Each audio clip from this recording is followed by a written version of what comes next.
लाजले रातो पिरो हुनुलाई अंग्रेजीमा भनिन्छ blush. She blushed and went running inside. उनी लाजले रातो पिरो भइन् र दौडदै भित्र गइन्. She blushed and went running inside. Go running भनेको दौडदै जानु. Went running भनेको दौडदै गयो अथवा गइन्. कहाँ दौडदै गइन्? Inside, भित्र. She blushed and went running inside. तपाई हेरिरहनु भएको छ हाम्रो इंग्लिश गुरु YouTube च्यानल. यो हो तपाईको अंग्रेजी सिक्ने ठाउँ. You're watching हाम्रो English Guru YouTube channel. This is your place to learn English. Why do you blush so much? तिमी किन यति सारो लाजले रातो पिरो हुन्छौ? अथवा तिमी किन यति धेरै लजाउँछौ वा लजाएर रातो पिरो हुन्छौ? Why do you blush so much? Blush भनेको लाजले रातो पिरो हुनु. Why do you blush so much? र अब यो हेर्नुस्. Blushingly, लाजले रातो पिरो हुँदै अथवा लाजले भुतुक्क हुँदै. She answered my question blushingly. उनले लजाउँदै मेरो प्रश्नको उत्तर दिइन्.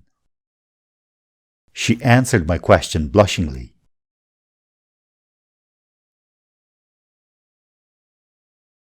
Blush भनेको अनुहार रातो पिरो पार्नु, विशेष गरी लाजले. अब रिसले अनुहार रातो पिरो हुनुलाई चाहिँ के भन्ने त? रिसले, कामले वा अरु नै कुनै कारणले अनुहार रातो पिरो हुनुलाई भनिन्छ flush. He flushed angrily अथवा he flushed with anger. ऊ रिसले रातो पिरो भयो. He flushed angrily अथवा he flushed with anger.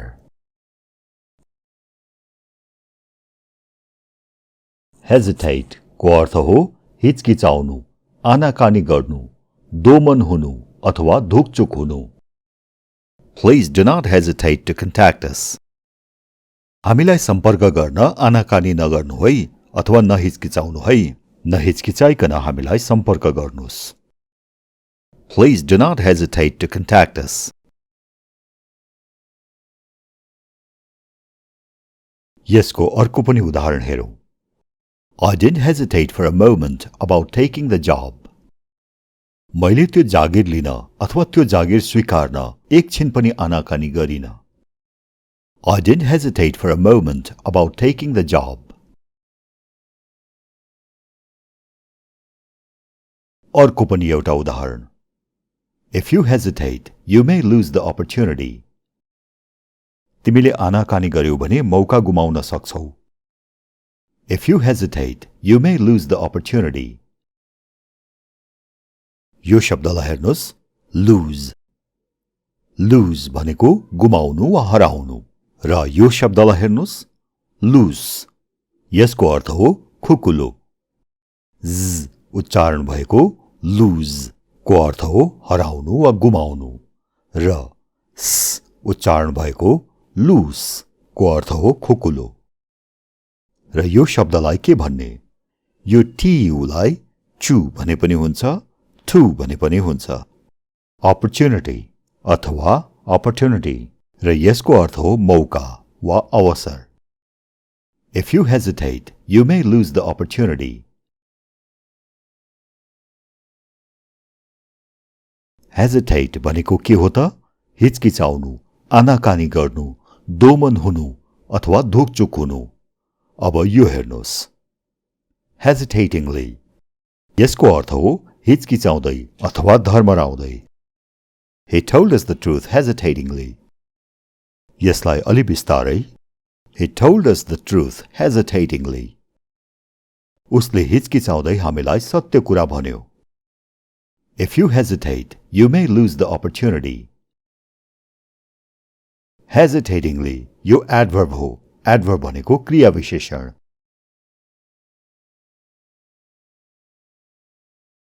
Hesitation. यसको अर्थ हो हिचकिचाहट अथवा आनाकानी अथवा धुकचुक. Tell us the truth without hesitation.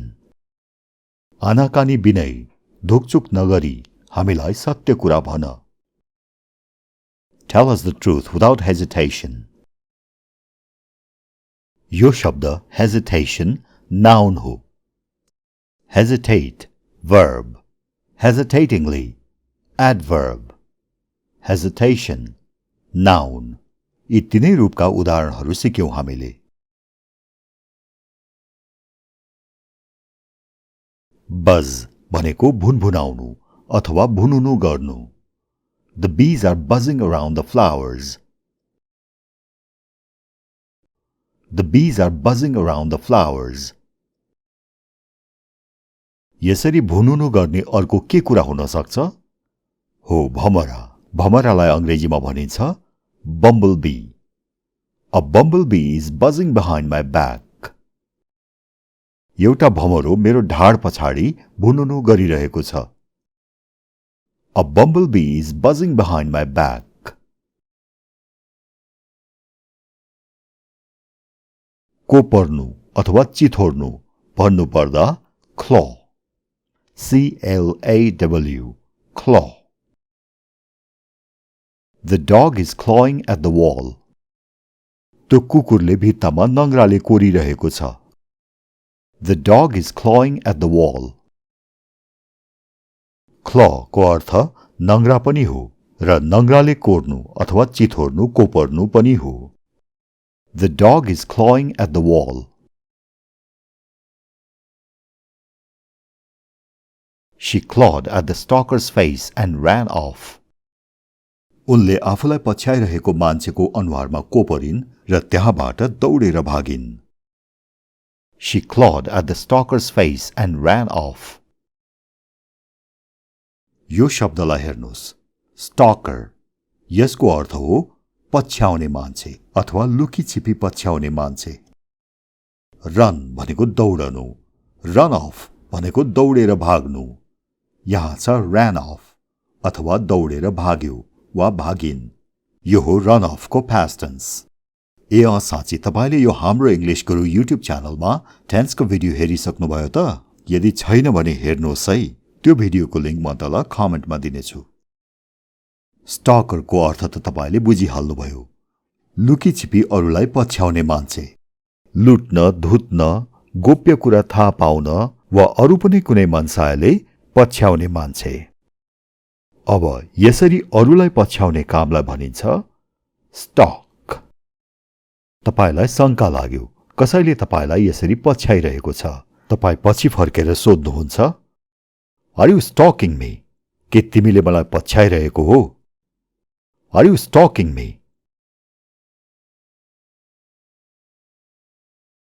Collect. Collect को अर्थ हुन्छ संकलन गर्नु, जम्मा गर्नु, बटुल्नु वा थुपार्नु. Collect your belongings and leave. आफ्ना सरसामानहरू बटुल र जाऊ. Collect your belongings and leave. व्यक्तिगत सरसामानलाई भनिन्छ belongings. Collect your belongings and leave.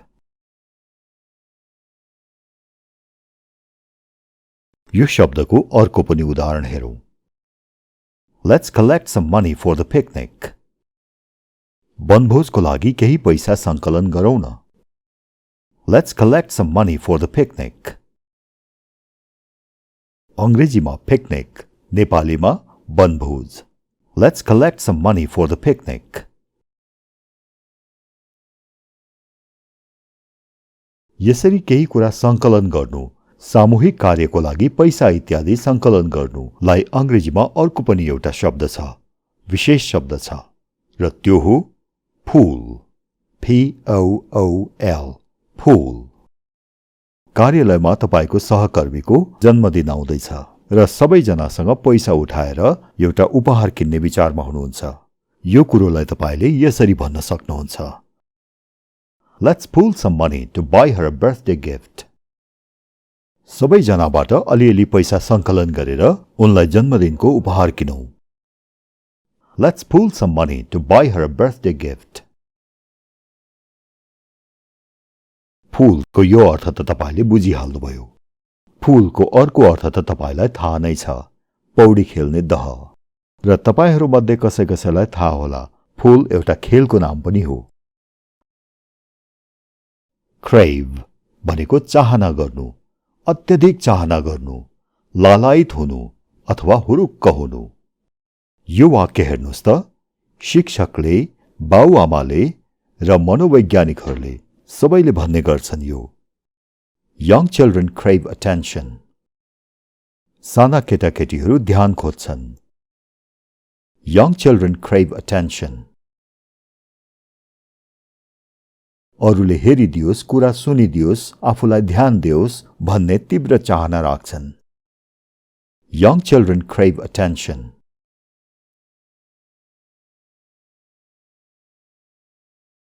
Crush को अर्थ हो कच्याक्क पार्नु, कच्याकुचुक बनाउनु अथवा क्याच पार्नु।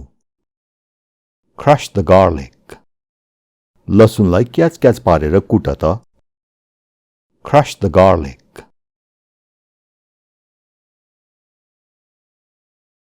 Crush को अर्को पनि अर्थ छ परास्त गर्नु। We crushed our competitors badly.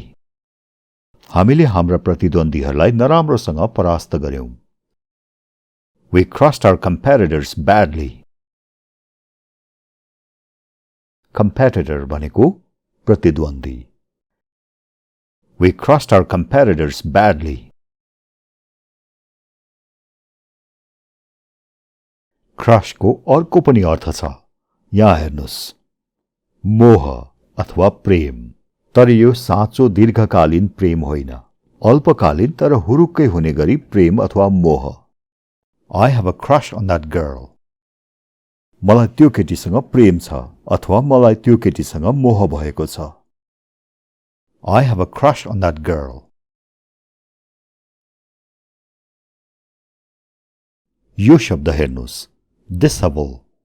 यसको अर्थ हो छरपष्ट पार्नु, गज्याङ मज्याङ पार्नु, विशेष गरी लुगा वा कपाल बिगार्नु। The wind disheveled my hair. हावाले मेरो कपाल बिगार्यो। The wind disheveled my hair.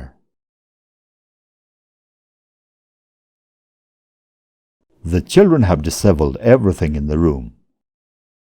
केटाकेटीले कोठामा सबै थोक गज्याङ मज्याङ पारेछन्। The children have disheveled everything in the room.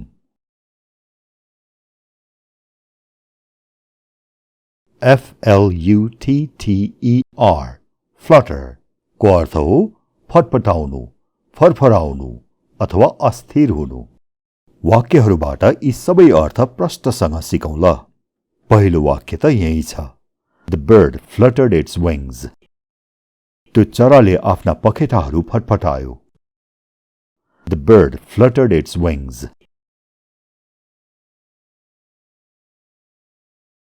The flag fluttered in the breeze.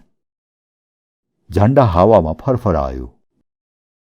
The flag fluttered in the breeze. Breeze भनेको मन्द हावा, सिरिरी चल्ने हावा।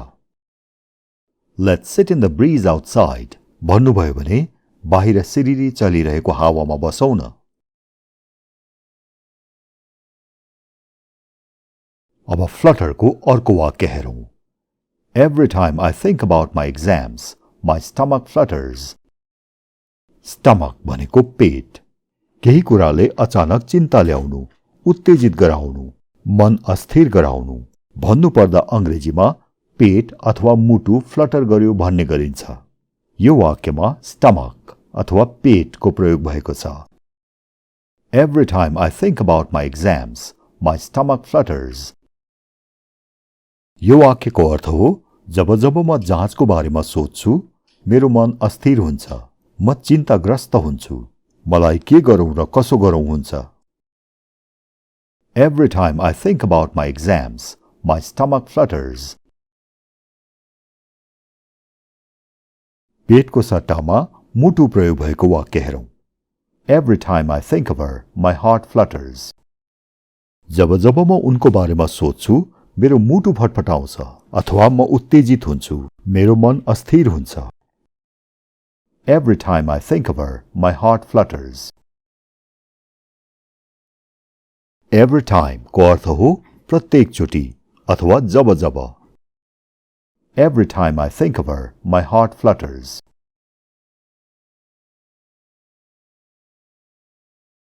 Gesture, संकेत गर्नु वा इशारा गर्नु.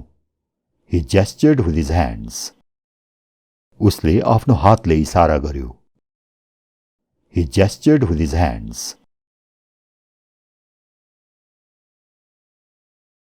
It's a gesture of friendship. यो मित्रताको संकेत हो. It's a gesture of friendship. He made an obscene gesture with his fingers. उसले आफ्नो औलाले अश्लील संकेत गर्यो. He made an obscene gesture with his fingers. Obscene को अर्थ हुन्छ अश्लील. He made an obscene gesture with his fingers. Gobble को अर्थ हो हसुर्नु, कपला कुप्लुक पारेर खानु. That glutton has gobbled up everything. त्यो खञ्चुवाले सबै थोक हसुरेछ. That glutton has gobbled up everything. Glutton भनेको खञ्चुवा. विभिन्न खाने र पिउने तरिकाहरू सम्बन्धी अर्कै भिडियो छ नि यो हाम्रो इंग्लिश गुरु युट्युब च्यानलमा. हेर्नु भएको छैन भने हेर्नु होला है. मैले विभिन्न लिंकहरू तल कमेन्टमा राखिदिएको छु. अब यो आयो अर्को चाखलाग्दो शब्द, ग्रोवल. ग्रोवल भनेको गिडगिडाउनु, लम्पसार हुनु, आफ्नो इज्जतै नभए जसरी अरूको अगाडि झुकेर बिन्ती गर्नु. I don't grovel to anybody. म कसैको पनि अगाडि गिडगिडाउँदिन अथवा कसैको अगाडि लम्पसार हुन्न. I don't grovel to anybody. यसको अर्को पनि उदाहरण हेरौं. I will not grovel to anybody for anything. म कसैको पनि अगाडि केही कुराको लागि पनि लम्पसार हुन्न. I will not grovel to anybody for anything.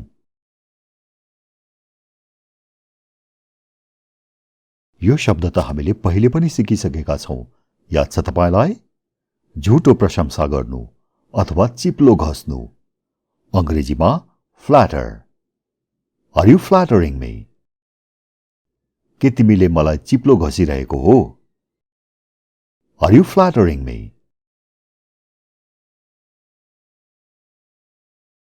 र अब चिप्लो घस्ने मान्छेलाई चाहिँ के भनिन्छ? Flatterer. चिप्लो घस्ने मान्छे अथवा चाप्लुस. Don't believe him. He is a flatterer. उसको विश्वास नगर, ऊ एउटा चाप्लुस हो. Don't believe him. He is a flatterer. Flatterer भनेको चिप्लो घस्ने मान्छे अथवा चाप्लुस. Don't believe him. He is a flatterer. कुनै पनि कारणले कसैलाई पनि चिप्लो घस्ने मान्छेलाई भनिन्छ फ्ल्याटरर. र अब अलि ठूलो मान्छेको चाप्लुसी गर्ने, धनी मान्छे अथवा शक्तिशाली मान्छेको चाप्लुसी गर्ने यस्तो चाप्लुसलाई भनिन्छ sycophant. The minister is surrounded by sycophants. मन्त्रीलाई चाप्लुसहरूले वरिपरि घेरेका छन्. The minister is surrounded by sycophants.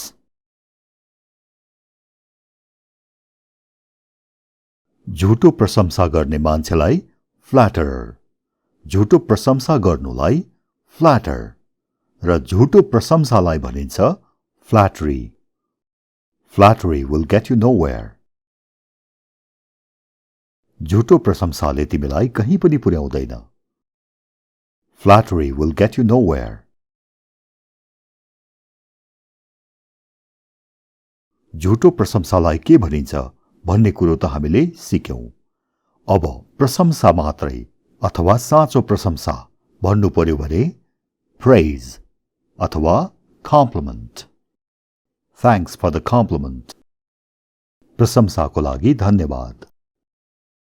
Thanks for the compliment. हामीले यो हाम्रो इंग्लिश गुरु युट्युब च्यानलमा विभिन्न तरिकाले मान्छेको प्रशंसा गर्न सिकेका छौं।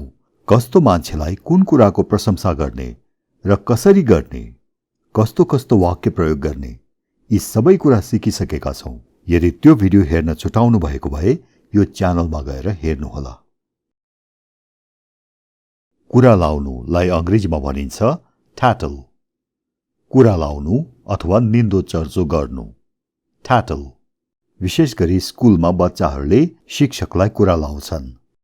Did you tattle on us on the teacher? के तिमीले शिक्षकलाई हाम्रो बारेमा कुरा लायौ? Did you tattle on us on the teacher?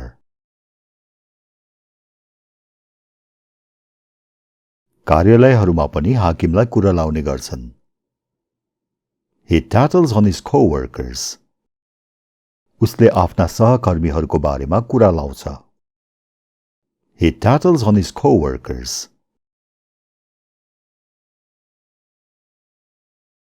मैले गर्दै नगरेको कामको पनि तिमीले कुरा लाउँछौ। भन्नु पर्यो भने You tattle on me for things I didn't even do। You tattle on me for things I didn't even do।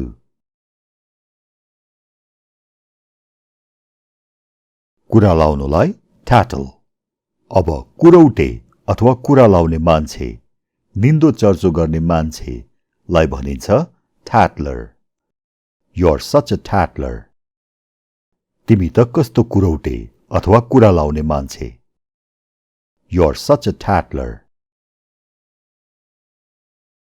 र तपाई चाहिँ पक्कै पनि कुरौटे होइन, तपाई असल मान्छे। तपाईले यो भिडियोलाई लाइक गरिसक्नुभयो, यो च्यानललाई सब्स्क्राइब पनि गर्नुभएको छ र अब तपाईले यो भिडियोलाई आफ्ना साथीहरूमाझ शेयर पनि गर्नुहुनेछ, होइन त?